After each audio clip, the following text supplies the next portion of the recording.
আসসালামু আলাইকুম এভরিওয়ান। আজ করে দেখাবো খুবই সহজ ও ইনস্ট্যান্ট গুঁড়া দুধের কালোজাম রেসিপিটি। ছানা দিয়ে মিষ্টি তৈরি বেশ সময় সাপেক্ষ, কিন্তু গুঁড়া দুধ দিয়ে ঝটপট কালোজাম তৈরি করা যায় খুবই দ্রুত। আশা করছি ভালো লাগবে। প্রথমেই নিয়ে নিব 2 কাপ গুঁড়ো দুধ। আমি ডানো ইনস্ট্যান্ট মিল্ক ইউজ করেছি। দিয়ে দিব আধা কাপ অল পারপাস ফ্লাওয়ার। এখানে আপনি ময়দাও ইউজ করতে পারেন। দিয়ে দিব 1 চা চামচ বেকিং পাউডার, 1 টেবিল চামচ সুজি ও 1 টেবিল চামচ চিনি। সব কিছু একটু মিশিয়ে নিব। আলতো হাতে মিশিয়ে নিয়ে দিয়ে দিব 2 টেবিল চামচ সয়াবিন তেল। সব কিছুর সাথে তেলটা খুব ভালোভাবে মিশিয়ে নিব।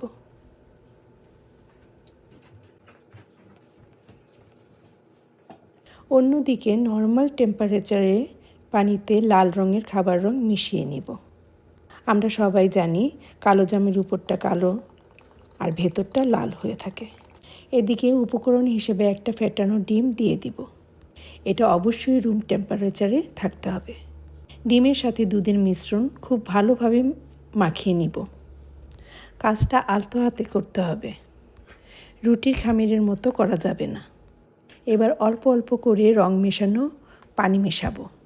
আমার এখানে প্রায় 100 ml পানি লেগেছে, আপনাদের কম বেশি লাগতে পারে। পানিটা অল্প অল্প করে দিবেন। ডিমটা বড় বা ছোটোর কারণে পানিটা কম বেশি লাগতে পারে। ডোটা ঠিক এই রকম হবে। ডোটা অনেক বেশি আঠালো হয়ে যাবে। দুধে পানি মেশালে এমনটাই হবে, এতে ভয় পাবার কোনো কারণ নেই। এভাবে ডোটা মাখিয়ে ঢাকনা ছাড়া রেখে দিব প্রায় 5 থেকে 7 মিনিট। 5 মিনিট পর ডোটাতে কিছুটা আঠালো ভাব কমে আসবে। মিষ্টির আকার দিব হাতে তেল মেখে। মিষ্টির আকার যেন একই রকম হয়, তাই আমি একটা মেজারমেন্ট চামচ ইউজ করেছি। আপনি আপনার পছন্দ মতো ছোটো বা বড় করতে পারেন। একটু লম্বাটি করে মিষ্টির আকার দিব। মিষ্টি বানিয়ে আমি ঠান্ডা তেলেই দিয়ে দিব, এতে মিষ্টির শেপটা নষ্ট হয় না। চুলার হিটটা থাকবে লো। মনে রাখবেন মিষ্টি ভাজলে এর থেকে বড় হবে, তারপর শিরায় দিলে আরও বড় হবে। সো ওই হিসাব করে মিষ্টির আকার দিবেন। মিষ্টিটা ডুবো তেলে ভেজে নিব। এখানে আমার প্রায় 3 কাপ তেল লেগেছে। মিডিয়াম টু লোয়ের মাঝামাঝি রেখে ভাজতে হবে। আজ কোনোভাবেই বাড়ানো যাবে না। ভাজতে ভাজতে ও উল্টাতে পাল্টাতে দেখা যাবে লালচে থেকে একটু বাদামি, আবার বাদামি থেকে অনেকটা কফি কালার দেখা যাবে। তখন তেল থেকে মিষ্টিগুলি উঠিয়ে নিতে হবে। মিষ্টি ভাজার সময় চুলার হিটটা মিডিয়াম টু লোয়ে মাঝামাঝি রেখে কাজটা করতে হবে। চুলার হিট যদি বাড়িয়ে দেন তাহলে উপরে কালার চলে আসবে, কিন্তু ভেতরে কাঁচা থাকবে। গরম অবস্থায় আমরা মিষ্টিগুলি শিরাতে দিব না এবং অপেক্ষা করব ঠান্ডা না হওয়া পর্যন্ত। এবার চলে যাব শিরা তৈরিতে।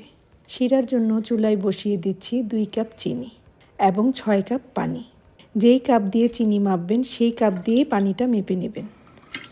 সাথে দিয়ে দিব 2টা এলাচ। That's it. নেড়ে দিব যেন চিনিটা গলে যায়। চুলার আঁচটা বাড়িয়ে দিব এবং অপেক্ষা করব বলক না আসা পর্যন্ত। বলক আসা মাত্র সবগুলো মিষ্টি একসাথে শিরায় দিতে হবে এবং ঢাকনা দিয়ে অপেক্ষা করব 10 মিনিট। এই সময় চুলার আঁচটা থাকবে মিডিয়াম টু হাইয়ের মাঝামাঝি। এই সময়ের মধ্যে কোনোভাবেই ঢাকনা খোলা যাবে না। 10 মিনিট পর ঢাকনা খুলে চুলার হিটটা মিডিয়াম করে দিব। হালকা হাতে মিষ্টিগুলো নেড়ে দিব। মোস্ট অফ দ্য টাইম হাতল ধরে নেড়ে দিব। আরও 10 মিনিট জাল করব ঢাকনা না দিয়ে। 10 মিনিট হয়ে গেলে চুলাটা বন্ধ করে দিব। রুম টেম্পারেচারে মিষ্টিগুলো ঠান্ডা করে নিতে হবে।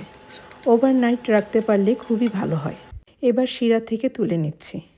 হয়ে গেল কালোজাম মিষ্টি। আলহামদুলিল্লাহ, দেখতেই পাচ্ছেন কত সুন্দর হয়েছে। এটাকে আরও আকর্ষণীয় করে তুলতে ইউজ করতে পারেন মাওয়া। যদি না থাকে তাহলে আমার মতো গুঁড়া দুধে গড়িয়ে নেবেন। একবার বানিয়ে খেলেই আন্দাজ করতে পারবেন এটা যে কত সুন্দর ও স্বাদের হয়েছে। দেশের ও দেশের বাইরে অনেকেরই রিকোয়েস্ট ছিল এই কালোজাম মিষ্টি রেসিপিটি দেখার জন্য।